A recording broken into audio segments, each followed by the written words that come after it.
Hello, welcome to your own YouTube channel freedom of learning पर। तो दोस्तों, आज हम डिस्कस करेंगे बहुत इंपॉर्टेंट क्लास फंडामेंटल राइट्स के बारे में। बहुत ही इंपॉर्टेंट टॉपिक है, कोई भी एग्जाम्स में इससे क्वेश्चंस जरूरी आता है। तो आज मैंने 20 क्वेश्चंस बहुत इंपॉर्टेंट इसमें इंक्लूड किया है। आशा करता हूँ आप सभी को ये क्वेश्चंस बहुत ही अच्छा लगेगा और वीडियो को अंत तक जरूर देखना, क्योंकि अंत में जाके मैंने बहुत सारे इंपॉर्टेंट आर्टिकल्स के बारे में कुछ विशेष बातें बताए हैं। तो इसीलिए वीडियो को अंत तक जरूर देखना और वीडियो को पसंद आए तो लाइक, सब्सक्राइब एंड शेयर भी जरूर करना। तो आइए शुरू करते हैं आज के पहले सवाल से। फर्स्ट क्वेश्चन है आज का, which part of the constitution of India deals with the fundamental right. So India का कौन सा कॉन्स्टिट्यूशन का कौन सा पार्ट फंडामेंटल राइट से डील करता है? तो इसका आंसर होगा आपका पार्ट 3। इसी तरह से आते हैं सेकेंड नंबर क्वेश्चन पर। Which article of the Indian Constitution guarantees the right to equality? So right to equality कौन सा आर्टिकल गारंटी करता है इंडियन कॉन्स्टिट्यूशन में? वो करता है आर्टिकल 14 to 18। इसके बाद आते हैं क्वेश्चन नंबर 3 पर। क्वेश्चन नंबर 3 पूछ रहा है, which fundamental right in the Indian Constitution ensures that all citizens are equal before law? और कौन सा फंडामेंटल राइट हमें इंश्योर करता है कि भारत का नागरिक जो भी है वो संविधान के अनुरूप सब बराबर है, कोई भी ऊंचा नहीं, कोई भी नीचा नहीं। तो ये कौन सा आर्टिकल प्रूव करता है, बोल रहा है? ये होता है आपका right to equality. Right to equality किस में आता है? आर्टिकल 14 to 18 के अंदर में आते हैं। Next question number 4, which fundamental right protects the freedom of conscience and the right to profess, practice and propagate religion? तो रिलीजन के क्षेत्र में कौन सा फंडामेंटल राइट हमें प्रोटेक्ट करते हैं? वो है आपका option number C, right to religious freedom. इसी तरह से क्वेश्चन नंबर 5 की ओर चलते हैं और देखते हैं क्या है क्वेश्चन नंबर 5 पे। Which fundamental right ensures protection against arrest and detention in certain cases? और हमें इससे कौन सा फंडामेंटल राइट बचाता है? तो इसका आंसर होगा आपका option number B, right to life and personal liberty. ये बहुत इंपॉर्टेंट फंडामेंटल राइट है। इसके बगैर ये नहीं होगा तो हम लोग अपनी ज़िंदगी को अच्छे से नहीं जी पाएंगे। इसीलिए right to life and personal liberty का प्रोटेक्शन के लिए फंडामेंटल राइट बहुत इंपॉर्टेंट है। नेक्स्ट है आपका question number 6, The fundamental right to freedom of speech and expression is subject to reasonable restrictions on grounds of। fundamental right है जो freedom of speech and expression लेकिन कभी ऐसे परिस्थितियों आ जाते हैं तो उस वक्त इसको थोड़ा सप्रेस किया जाता है। तो वो कौन सा सिचुएशन होगा जब हम लोग अपने खुले राय नहीं रख सकते हैं? तो इसका ऑप्शंस में है आपका nationality, gender, public order, morality and security of the state and age. इसका आंसर होगा ऑप्शन नंबर सी। जब भी कोई आपके स्टेट पर, कंट्री पर कोई मुसीबत आ पड़ता है तो आप ओपनली उसके बारे में कुछ सेंसिटिव बातें नहीं कर सकते हैं। तो इसलिए इस समय थोड़ी देर के लिए सही ये fundamental right of freedom and speech and expressions को थोड़ा सप्रेस किया जाता है। नेक्स्ट क्वेश्चन नंबर 7 बोल रहा है, which fundamental right guarantees protection against exploitations and force labour? Exploitation means किसी के ऊपर किसी के ऊपर दबाव डालना, किसी के ऊपर प्रेशराइज करना, और फोर्स लेबर यदि कोई व्यक्ति काम करने का इच्छा नहीं कर रहा है लेकिन उसको ज़बरदस्ती काम में रखना, ये इसको हम बोलते हैं फोर्स लेबर। तो ये कौन सा आर्टिकल प्रोटेक्ट करता है हम लोग को? इसका होता है आपका राइट अगेंस्ट एक्सप्लॉयटेशन। अगर आपका हक का कोई हनन हो रहा है, आपको कोई सप्रेस कर रहा है, तो आप अपने हक के लिए खड़े हो सकते हैं, आप अपने हक के लिए लड़ सकते हैं। तो ये राइट हमें देता है राइट अगेंस्ट एक्सप्लॉयटेशन, जो कि एक फंडामेंटल राइट है। Next question number 8, which fundamental right allows citizens to move freely throughout the territory of India?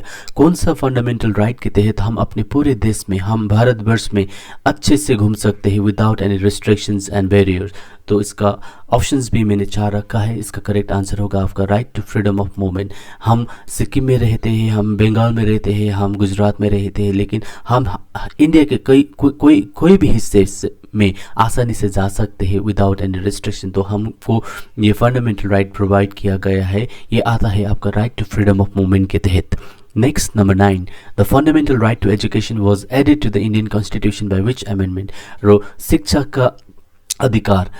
का अधिकार कौन सा अधिनियम द्वारा भारत के संविधान में शामिल किया गया था? इसका ऑप्शन है नंबर 1 पे 42nd amendment act, 44th amendment act, 86th amendment act, 92nd amendment act. और इसका आंसर होगा आपका 86th अमेंडमेंट एक्ट, जो कि लागू किया गया था 2002 में इनेक्ट किया गया था। ठीक है। Next question number 10, Which fundamental right is also known as the heart and soul of the Constitution? Heart and soul of the Constitution के नाम से कौन सा फंडामेंटल राइट जाना जाता है? तो heart and soul of the constitution के बारे में थोड़ा सा बताना चाहता हूँ कि ये जो फ्रेज़ है वो दिया था हमारा father of Indian constitution doctor B R. Ambedkar ने, और इसको हम कहते हैं राइट टू कॉन्स्टिट्यूशनल रेमेडीज़, जो आता है आर्टिकल 32 के तहत। ओके, ये बहुत इंपॉर्टेंट आर्टिकल है। और इसी तरह से हमने 10 क्वेश्चन डिस्कस कर लिया है। अभी 10 क्वेश्चन से उसके बाद इंपॉर्टेंट आर्टिकल्स हम डिस्कस करेंगे। तो दोस्तों, अगर आप मेरे चैनल पर नए आए हो, अभी पहले बार आप मेरे चैनल को देख रहे हो, तो काइंडली सब्सक्राइब करके जाइएगा और नोटिफिकेशन बेल आइकन को भी प्रेस करिएगा, ताकि मैं आप लोगों के लिए ऐसे बढ़िया सा अच्छे कंटेंट लेके आता रहूँ, और ये थोड़ा मुझे इंस्पायर भी करेगा। ठीक है, तो आइए शुरू करते हैं। फिर क्वेश्चन नंबर 11। क्वेश्चन नंबर 11 कह रहा है which article of the Indian constitution guarantees the right to equality. Right to equality जब भी बोलेगा तो आपको आँख बंद कर लगा देना है आर्टिकल 14। आर्टिकल 14 हमेशा राइट टू इक्वालिटी के बारे में बात करते हैं। Next article, question number 12, article 15 of the Indian constitution prohibits discrimination on the grounds of. Article 15 किसके बारे में बात करता है? ऑप्शंस में है आपका religion and race, gender and caste, place of birth, all of the above. इसका आंसर बनेगा आपका all of the above, number D.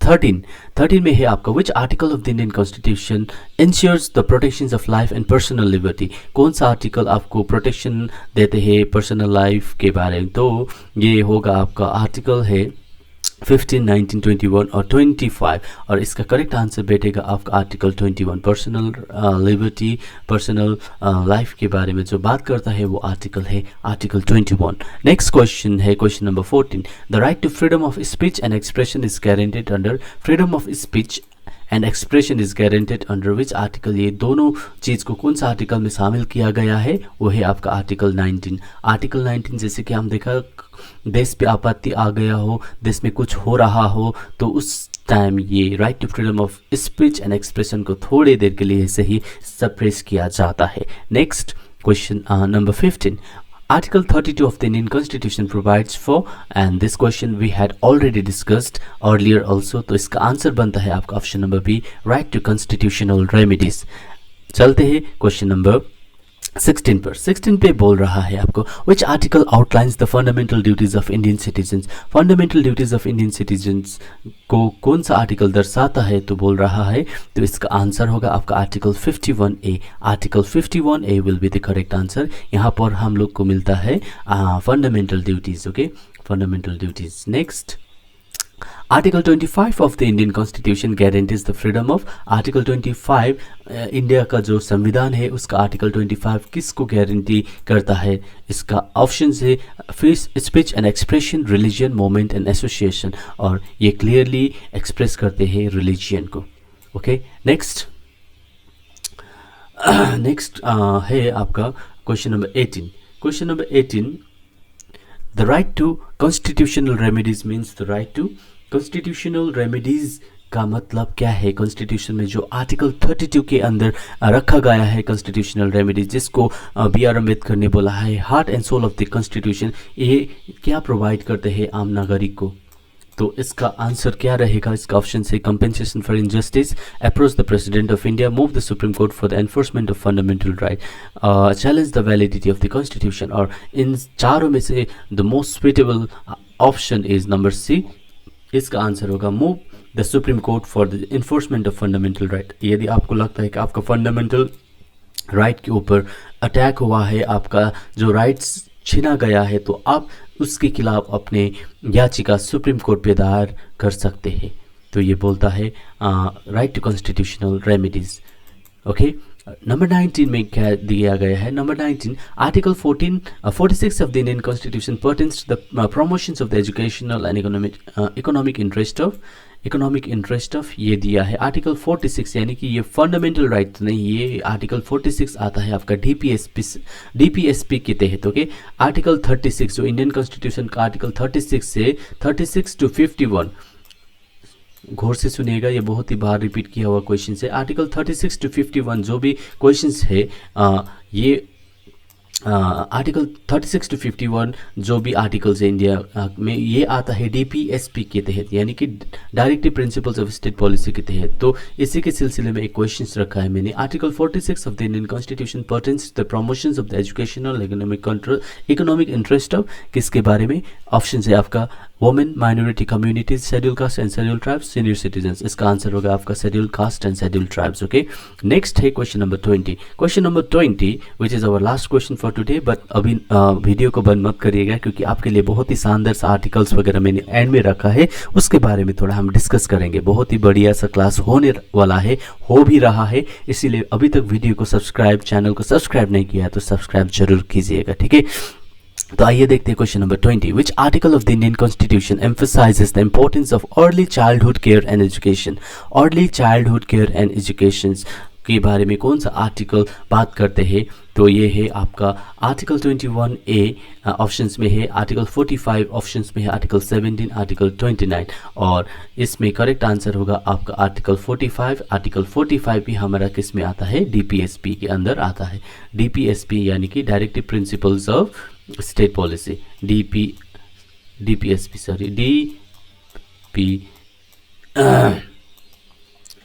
Okay, DPSP के तहत आते हैं। तो आर्टिकल 21A में क्या है आपको याद है? फंडामेंटल राइट टू एजुकेशन है। आर्टिकल 17 के अंडर में आपको याद है अनटचेबिलिटी। आर्टिकल 29 जो माइनॉरिटी को प्रोटेक्ट करता है, और आर्टिकल 45 अभी हमें जाना कि अर्ली चाइल्डहुड प्रोटेक्शन के बारे में बात करते हैं। तो ये था 20 टॉप क्वेश्चंस आज के क्लास के लिए। लेकिन अभी हम बात करेंगे किसके बारे में? इंपॉर्टेंट आर्टिकल्स के बारे में। ये आर्टिकल्स बहुत इंपॉर्टेंट है। तो पहले देखते हैं हम लोग आर्टिकल 14 के बारे में। ये क्लास बहुत ही इंटरेस्टिंग जा रहा है, हो भी रहा है, इसीलिए अंत तक जरूर देखिएगा क्योंकि ये सब क्वेश्चंस आपको जब एग्जाम में आएगा तब लगेगा हाँ मैंने कुछ वक्त अपने लाइफ का अच्छे चीज़ में इन्वेस्ट किया है, ये फील आपको जरूर होगा। तो आइए देखते हैं आर्टिकल 14 क्या है। आर्टिकल 14 राइट टू इक्वालिटी के बारे में बात करते हैं। The state shall not deny to any person equality before the law और the equal protections of the laws with in the territory of India. यानी कि हमारे देश में एक राजा हो, एक मंत्री हो, एक प्राइम मिनिस्टर हो और एक बेगर हो, उन दोनों में भेदभाव नहीं होना चाहिए। इंडिया में जो भी सिटीजन रहता है उन सभी के लिए इक्वालिटी होना चाहिए, ओके। हालांकि ये कॉन्स्टिट्यूशन में लिखा है, लेकिन प्रैक्टिकली जब हम लोग देखते हैं ये हम थोड़े बहुत ही महसूस कर पाते हैं। लेकिन राइट टू इक्वालिटी कॉन्स्टिट्यूशन में इन्फोर्स किया गया है, और आर्टिकल 14 बोलता है कि इंडिया में जो भी आदमी का स्टेटस देख के उसको डिस्क्रिमिनेट नहीं करना चाहिए, धनी और गरीब के माध्यम से आदमी का विवरण नहीं करना चाहिए, ये बोलता है आर्टिकल 14, ओके। तो एक प्राइम मिनिस्टर क्राइम करने से जो सज़ा मिलता है, एक बेगर को भी क्राइम करने में वही सज़ा मिलना चाहिए। ये सब बात का प्रोविज़न रखा गया है आर्टिकल 14 के तहत से। तो नेक्स्ट आर्टिकल पे चलते हैं। आर्टिकल 15 क्या बोलते हैं देखिए। Prohibition on discriminations, the state shall not discriminate against any citizen on grounds of religion, race, caste, sex और प्लेस ऑफ बर्थ। तो स्टेट ये बहुत ट्रॉमली स्टेट का माने इधर कंट्री होगा। कंट्री किसी भी हालत में किसी भी नागरिक को उसके धर्म, उसके जात, उसके कास्ट, उसके सेक्स, लिंग, उसके प्लेस ऑफ बर्थ के आधार पर डिस्क्रिमिनेट नहीं कर सकते। अगर कोई ऐसा करता है तो ये एक कानूनी अपराध ठहराया गया है according to the article 15, okay. Next है आपका article 16, equality of opportunity in public employment. हर एक देश के नागरिक को इक्वल अपॉर्चुनिटी मिलना चाहिए पब्लिक एम्प्लॉयमेंट में। There shall be equality of opportunity for all citizens in matters relating to employment और appointment to any office under the state. यानी कि भारत का नागरिक को, हर एक नागरिक को एक समान अधिकार मिलना चाहिए इन टर्म्स ऑफ एम्प्लॉयमेंट। किसी को भी डिस्क्रिमिनेट नहीं करना चाहिए। यदि कोई एलिजिबल है, वो इंडियन है, तो उसको जरूर मौका देना चाहिए, ये बोलता है आपका article 16। Number 19 protection of certain rights. Number 19 के अंदर में हम बहुत सारे फंडामेंटल राइट्स को प्रोटेक्ट किया गया है, जैसे कि regarding freedom of speech etcetera.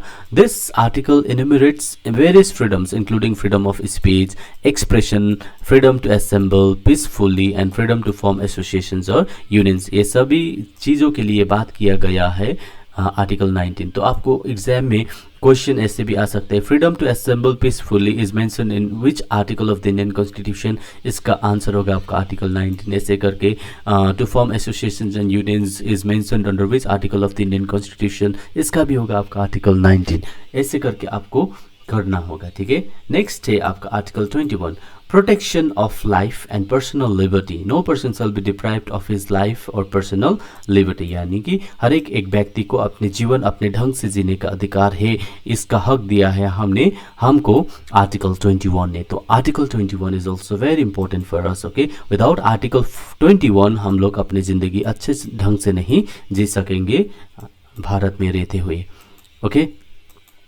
Next है आपका आर्टिकल 25, फ्रीडम ऑफ रिलीजन।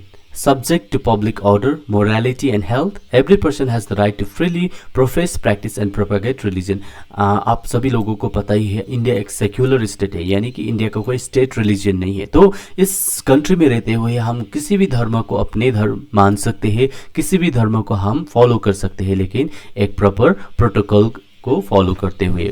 उस धर्म से किसी का नुकसान नहीं होना चाहिए और किसी का को भला नहीं होना चाहिए, तो हम उसको प्रैक्टिस कर सकते हैं, ये बोलता है आर्टिकल 25। और हर एक व्यक्ति को ये अधिकार दिया गया है, ओके। इसीलिए हम लोग इंडिया में बहुत सारा रिलीजियन एकदम मिलजुल के रहते हैं। Next article 32, very important, which is also known as heart and soul of the Indian constitution.